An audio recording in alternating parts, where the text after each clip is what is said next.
Hello friends, आज हम tally ERP9 में अकाउंटिंग टर्मिनोलॉजी सीखेंगे। सबसे पहले आपको यहाँ पे दिया है व्हाट इज अकाउंट। अकाउंट यानी क्या, आपको अकाउंट की डेफिनेशन दी हुई है, लिखा हुआ है यहाँ पे अकाउंट यानी कि systematically development and analysis of information about the economic affairs of an organisation. The actual recording and summarizing of financial transaction is known as a bookkeeping. इसका मतलब ये रहता है कि बिजनेस और फर्म की सारी ट्रांजैक्शन को सिस्टमेटिकली वे में एक बुक में मेंटेन करना, जिससे हम कंपनी की सारे डिटेल जान सके और एनालाइज कर सके कि कंपनी की फाइनेंशियल पोजीशन क्या है, weather company in future profit करेगी या लॉस करेगी, या कौन सा फीचर है जो हम ऐड करके कंपनी के प्रॉफिट में इंक्रीमेंट ला सकते हैं, और इन फ्यूचर हम कंपनी के ऑडिट के लिए इस थिंग यानी कि बुक को यूज़ कर सकते हैं। और बहुत सारी थिंग्स हैं जो हम अकाउंट के बेस पे देख सकते हैं। इसके बाद आपको यहाँ पे दिया है अकाउंटिंग टर्मिनोलॉजी। बहुत सारे वर्ड है आपको यहाँ पे अकाउंट के रिलेटेड।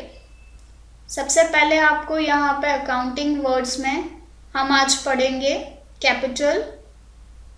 कैपिटल मीन्स कि कंपनी का प्रोपराइटर जब कंपनी के अंदर कैश या फिर एनी काइंड्स लाता है बिजनेस स्टार्ट करने के लिए, जिसे कहते हैं कैपिटल। कैश और चेक कुछ भी हो सकता है, या फिर ऐसे भी बोल सकते हैं कि इन काइंड्स में आपको डिफरेंट काइंड्स दिए हैं, जैसे कि एसेट्स, बिल्डिंग, लैंड, फर्नीचर, जो बिजनेस को ऑपरेट करने के लिए यूज़ हो रही हैं, वो सारी थिंग्स अगर बिजनेस में कंपनी का प्रोपराइटर लाता है, जिसे हम कहते हैं कैपिटल। उसके बाद हम पढ़ेंगे लायबिलिटीज़। लायबिलिटीज़ यानी कि क्या, कि बाहर का कोई पर्सन जिससे हमने बिजनेस के अलावा का बाहर का कोई पर्सन है जिससे हमने गुड्स परचेज किए हैं क्रेडिट पे बिजनेस को चलाने के लिए, जिसे हम कहते हैं लायबिलिटीज़, यानी कि हम क्रेडिट बेस पे बाहर के पर्सन से हमने गुड्स लिए हैं बिजनेस के लिए। उसके बाद लायबिलिटीज़ में आपको दो ऑप्शंस दिए हैं, आप देख सकते हो यहाँ पे लॉन्ग टर्म लायबिलिटीज़ और short term liabilities. Long term liabilities that means कि जो लायबिलिटी 1 साल से ज़्यादा के लिए होती है उसे हम कहते हैं लॉन्ग टर्म लायबिलिटीज़। उसके बाद है शॉर्ट टर्म लायबिलिटीज़।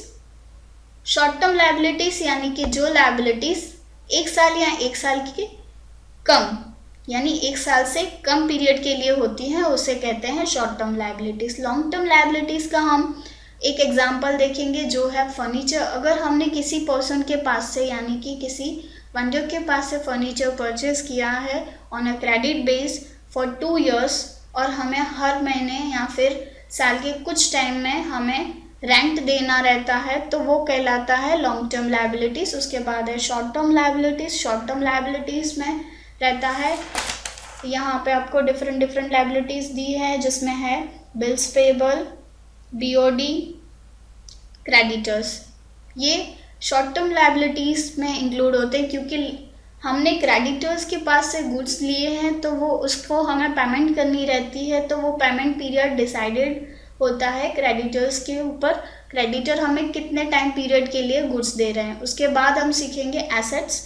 एसेट्स यानी क्या, कि बिजनेस को कंटिन्यू करने के लिए हमें जो थिंग्स चाहिए, यानी कि जो पर्टिकुलर प्रॉपर्टी और लीगल राइट्स चाहिए, उसे कहते हैं हम एसेट्स, जो वैल्यूएबल रहती है लेकिन हम उसे सेल करने के लिए नहीं लाते, तो वो कहलाती है फिक्स्ड एसेट्स। और जो एसेट्स जो हम सेल करने के लिए प्रोड्यूस करते हैं, जिसे कहते हैं हम करंट एसेट्स। आपको यहाँ पे दो डिफरेंट टाइप्स दिए हैं, फिक्स्ड एसेट्स और करंट एसेट्स। उसमें हम फर्स्ट पढ़ेंगे फिक्स्ड एसेट्स। फिक्स्ड एसेट्स यानी क्या, कि जो लॉन्ग टर्म एसेट्स रहती है जो बिजनेस को कैरी ऑन करने के लिए परचेज की जाती हैं, जैसे कि है लैंड, बिल्डिंग, फर्नीचर, ये सारी फिक्स्ड एसेट्स कहलाती हैं। उसके बाद है करंट एसेट्स। करंट एसेट्स क्या, कि जो with in a very short time हमें उसे मनी में कन्वर्ट करते हैं, यानी उसको सेल करके हम मनी जनरेट करते हैं, उसे कहते हैं करंट एसेट्स।